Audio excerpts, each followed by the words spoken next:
When I was 19 and a sophomore in college, I had a boyfriend I thought I really loved. Looking back, maybe it was just teenage puppy love infatuation. Not sure, but I guess it's not important. I know I'm very biased and what I want is what's best for my daughter, but I think my feelings are getting in the way of that. I had been with Tom for about 8 months at that point. He was on the baseball team and very popular. But one day I discovered I was pregnant and told Tom. He freaked out and got super pissed. He demanded I get an abortion, said he would not stay with me otherwise. He did offer to pay the full expenses of it though. So I went to the clinic and I couldn't do it. I'm very pro-choice and told myself the logical thing to do would be to have an abortion. But when it came down to it, I just couldn't do it. I admit part of it was that I was afraid, but I also felt an attachment for my baby. The thought of getting rid of him / her made me feel like throwing up. So I told Tom that I did love him and I wasn't trying to trap him, but I simply couldn't have an abortion. Maybe we could look into adoption, but abortion was out. Tom said he had never loved me, and while I was fun, I was now causing him too much trouble for him to bother with me anymore. And I was right, I wasn't going to trap him. He said I was free to choose to keep the baby, and he was free to choose to have nothing to do with me or it, and to not even think of trying to get child support from him. I won't go into details, but Tom made it clear he would make life as miserable as possible for me if I tried to contact him again, get child support, etc. Maybe it was wrong to do, but I figured all that trouble and drama just wasn't worth it and I would make my own way. I was, however, devastated and completely heartbroken. I admit it really me up. I never spoke with or saw Tom again. I did consider adoption, but in the end, long story short, I chose to keep my child. Faith is 4 now. It's been a long and hard road, but I graduated college and got a job. We live in a tiny apartment and finances are tight, but we make do. I love Faith like crazy and I do not regret the choice to keep her whatsoever. She makes me a better person and we have a good life. However, 3 days ago I received a letter in the mail. It was from Tom. Inside the envelope was a letter and a check for $3,000. This is what the letter said: Vika, I know this is coming out of nowhere and I'm sorry, but I didn't know a better way to do this. I am so sorry for how I acted 5 years ago. I was selfish and a complete fool. I know that doesn't begin to cover it. These past 5 years have really had an effect on me. I got a job at Restraint. I started hanging out with different people. Good people instead of college jocks. I know I ran from my responsibility and I treated you with callous cruelty. I know I can't undo what I did, but I want to make it right. Here is a check for $3,000 for Faith. I know that doesn't begin to cover what her expenditures have been, but I wanted to show I am serious about what I'm about to say. I want to be a part of our daughter's life. I will go as slow as you like. I would very much like to set up regular child support payments as well as pay off whatever back child support I owe you for the past 5 years, including hospital appointments during your pregnancy. I know I don't deserve it, but I want to meet my daughter and be a part of her life in whatever way I can. I want to help her and I want to help you and start making up for the terrible way I acted. Here is my contact information. I am willing to do what you ask of me. Thank you for your time. Tom. I was blown away. I'm also beyond pissed off. I'm thinking of the pregnancy I had to deal with after getting dumped like that. Exams and papers I had to write. Giving birth to her on my own. The late night feedings, all the diaper changes, the constant crying. Trying to afford clothes to keep Faith warm during the winter as she grew while also making sure she didn't go hungry, the tantrums. The first steps, first words, the potty training.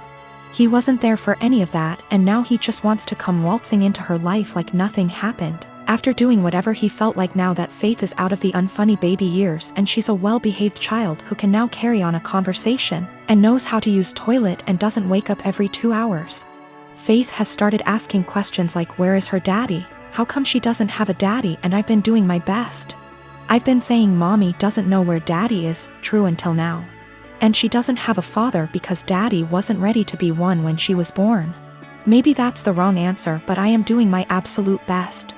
I'm thinking of how Tom hurt me and bailed when life got hard. I can't stand the thought of him doing that to Faith. She's a sweetheart and quite sensitive. She doesn't understand unkindness. She makes friends with everyone and is very innocent. I've done my best to teach her to be a calm, kind, respectful person, and everyone loves her. However, I do know she needs a good male role model in her life, and I do feel guilty for not having one for her. I haven't had a boyfriend or dated since Tom because all my energy and focus has been on graduating college, getting a job, and being a good mother to my daughter. I never really thought about Tom much after Faith was born, but now that I am with this intrusion into our lives, I think I hate and despise him. I want him to just go away. I wanted to not even cash the check and to tell him to take his money and shove it, but my parents and close friends reminded me that that is Faith's money and she is entitled to it, and I agree. At minimum, I want to get some child support going because Faith deserves all the financial assistance and opportunities she can get. However, I know if I get regular child support, Tom will want to be in Faith's life, and frankly, I don't want that. I don't want him to hurt her and bail when life gets hard, because it is when you have a kid. I also feel like he doesn't deserve her. 4-year-olds are a lot more fun than infants. How convenient he suddenly shows up and wants to be a dad when the hardest part is out of the way. But I honestly do want what's best for Faith. I think she deserves to have a good daddy. I just don't think Tom is. I think Faith is better off having no dad than a bad or half-assed one. She deserves the money. But am I right to take the money and not give Tom any access to my daughter? I can't stand the thought of him hurting her. The thought of dropping her off at his house where I don't have access to her makes me want to scream and run away. Am I out of line for taking Tom's money but saying that's as close as he will ever get to her? I am not convinced in the slightest he has changed. I feel like this is guilt money and I want to throw that check in the trash. But it's Faith's money, not mine. Faith and I have a good life, and I feel like Tom is going to ruin that. But is it right to keep Faith from her biological parent when he has sent the money? I hate feeling like I owe her him because of that. P.S. College boyfriend dumped me after I got pregnant and threatened to ruin my life if I tried to talk to or get child support from him. Almost 5 years later, I get a $3,000 check in the mail and a letter apologizing for what he did, and saying he wants to be a dad. I want to tell him to stay the hell away from us, but I want what's best for my child. Tom is listed as the father on the birth certificate. I got my son a 7K motorcycle for his 18th birthday this past June.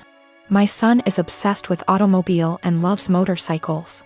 In his room he has plenty of models and posters of motorcycles of all types. His bio dad passed away when he was just 12, now I'm married to my current husband and he has kids of his own. My husband has always been against my son's interest in motorcycles. He thinks I'm encouraging him to be reckless, distracting him from school and by extension his future, and spoiling him and blowing away money by spending 7K on a motorcycle. This caused some tension between him and my son, so I told him to stop complaining about it. Around 2 weeks ago, my son's motorcycle went missing. We opened a police report but nothing came out of it. It just disappeared. My husband had a smirk on his face the entire time, just walking around saying, "I told you so. You just wasted your money." This was unbearable to hear, to be quite honest. My mother-in-law visited few days ago. She was talking about the other house my husband owns and mentioned seeing a motorcycle. One that's similar to the one that we lost in my husband's carriage while she was cleaning it. She goes to clean that house weekly even though it's empty. My husband plans on giving it to his kids as inheritance. I was puzzled. I asked if she was certain, but she showed me a photo she took of it which confirmed that it was indeed my son's motorcycle. I immediately rushed to call my husband and confront him about it. He admitted that he took and hid the motorcycle in his garage as a last resort after me and his stepson kept brushing him and his thoughts off about the 7K being spent on something unnecessary and that could cause issues. I blew up at him demanding he return it. He refused and told me he had been considering selling it and giving the money back to me so I could use it wisely this time. I told him I was serious and that I'd call the police. He literally said, "This is a family matter and cops can't do shit about it." I had enough. I called the cops soon as I ended the call with him. The motorcycle was found and returned. But my husband had to be taken in since there was an open file about the motorcycles going missing. He was let go eventually, but he was livid with me. He came home yelling about how awful what I did was and how crazy my behavior was. I refused to engage in the argument, but he told his entire family about it and they judged me for calling the police on my own husband, even though I already asked him to return it. He said he was just looking out for my son and that one day we'll realize that he was right, but only when it's too late. My son isn't speaking to me or my husband. I feel horrible about the whole situation and am starting to think I handled this the wrong way. I'm 19 years old female was traveling alone on an 11-hour flight today. And a guy in his 20-year is in the same row as me. I was exhausted because I only got 4 hours of sleep before the flight so I could sleep on the plane, but this guy, we'll call him C, keeps trying to make conversation. C starts off by telling me he's autistic, and then asking me if I like K-pop, and he keeps non-stop talking and rarely gives me a chance to speak, not that I wanted to. I tried to be polite because I have ADHD and I understand how social cues are difficult, so he probably can't tell I'm not in the mood. Over the course of the next 20 minutes I tell C maybe 5 times I want to sleep and put my headphones on, and each time, C begins speaking to me after maybe 2 minutes of silence. Finally, I was able to sleep for around 4 hours, but when I woke up C started up again. I'm still really tired, and I had some personal issues the day before my flight, so I'm also socially exhausted. But I let him talk for a bit before I start watching a show on my phone. I tell him maybe 5 separate times that I'm trying to watch a show, and that I'm not interested in talking to him right now, but maybe later. C still keeps trying to talk to me, and when I snap a bit and tell him I'm getting a bit annoyed, he goes into a full-on self-hating, "I'm so sorry, I'm horrible, God, I'm just gonna shut up now," rant. And I feel bad because I should have been nicer to him, and I can understand emotions being too strong and spiraling. I tell C that it's okay, and I just want some time to myself as I'm not the chattiest person, but maybe later we can talk. I put my headphones on and watched my show, but C kept trying to speak to me, but this time I ignored him, which was honestly a shitty move from me, but I just didn't have the energy at this point to interact with him. This was the wrong move, as he moved to get out of the row and stood in the aisle and began yelling at me. I didn't catch everything he said, but it was along the lines of, "Why can't women believe not all men are bad? Some men are on your side. I'm a nice guy, why are you ignoring me?"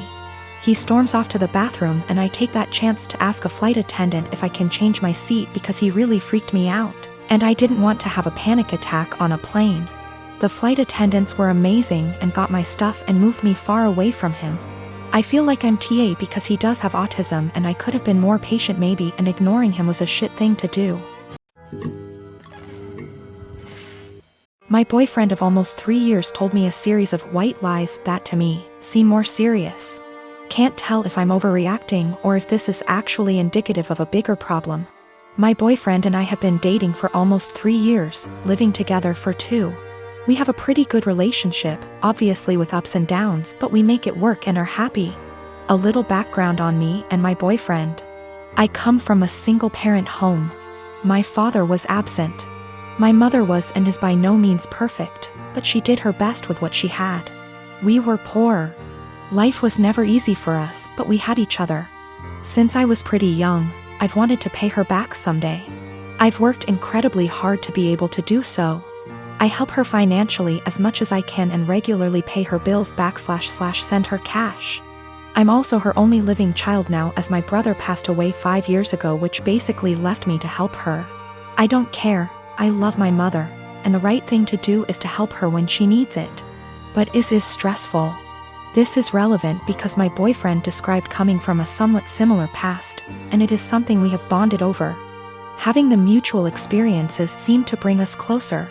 He told me he also helped his parents financially, and we would often vent to each other about the stress it brings. I am not one to confide in many people, so having someone who I felt like actually understood me was meaningful to me. So here is where the lies come in, and I need someone to either tell me I'm not crazy and this is horror, or that I am crazy and this isn't a huge deal. I'm fine with either. When we met, my boyfriend lived in a condo in a pretty swanky part of the city. I live in the US Northeast.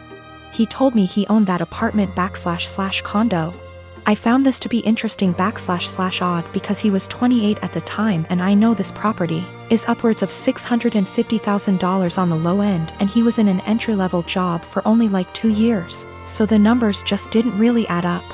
Whatever, maybe he's good at saving. But then, since living together, I never once saw a piece of mail for a mortgage payment, electric bill, taxes, nothing. Not for 2 whole years. Very odd. Also, when we started living together, he didn't have his room rented out in the former apartment yet, so he was still responsible for that portion of the rent. He would send a Venmo payment to his mother on the 1st of every month for his portion. I don't own property, but I can't think of a scenario where I would Venmo my mother to pay the mortgage on a property I supposedly own. Getting more odd. He would then go to his parents' house for an afternoon and come back really upset. Usually when I would ask why, it was because they were having financial problems and he needed to help them out. I totally understood this and supported him. He literally has cried on my shoulder about this many times. He tried to start a company years back and ended up getting into debt somehow. He told me this debt was $17,000 and that he paid it off. I'm confused because I met him only 2 to 3 years after the supposed debt accrued / company dissolved, and it was already paid off. He told me when he moved back home after the business failed, he was $17,000 in debt and living at his parents' house working at a minimum wage job. How someone with a minimum wage job pays off that much debt in 3 years, I'll never know. We got into a fight a few weeks ago and I finally had enough and confronted him about these things. He doesn't help his parents, they actually pay his phone bill, and this was all a lie. He doesn't own that apartment, he didn't pay off that debt from his company. He initially told me his parents helped pay it off and then like 3 minutes later, came clean. And said that his business partner paid it off, so I have literally no idea what the truth is there, and if anything, in my eyes. His parents are the ones who are financially supporting him.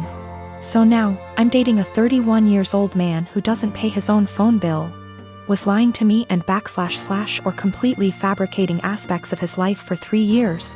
And then when confronted about it, continued to make up lies and then came clean about them 5 minutes later. I'm obviously concerned that he could lie for this long, about fundamentally important things like our values, and so on. I sincerely thought I would marry this man. He seemed to understand me like no one else and to be a truly caring and genuine person. Now I'm having a hard time rationalizing actually planning a life around someone who would not only lie about their background and family etc. but also financial aspects. Aside from that, I now can't tell what is the truth and what is a lie. I've also noticed other things he has lied about, called him out on it, and he has denied it outright to my face. I see this as a form of gaslighting, as I know I'm not wrong, but he is trying to convince me otherwise. Am I overreacting? Is this a white lie that went haywire? Or is this actually a series of complete and utter bullshit used to manipulate me? And also, is it insane for me to actually consider a life with this man?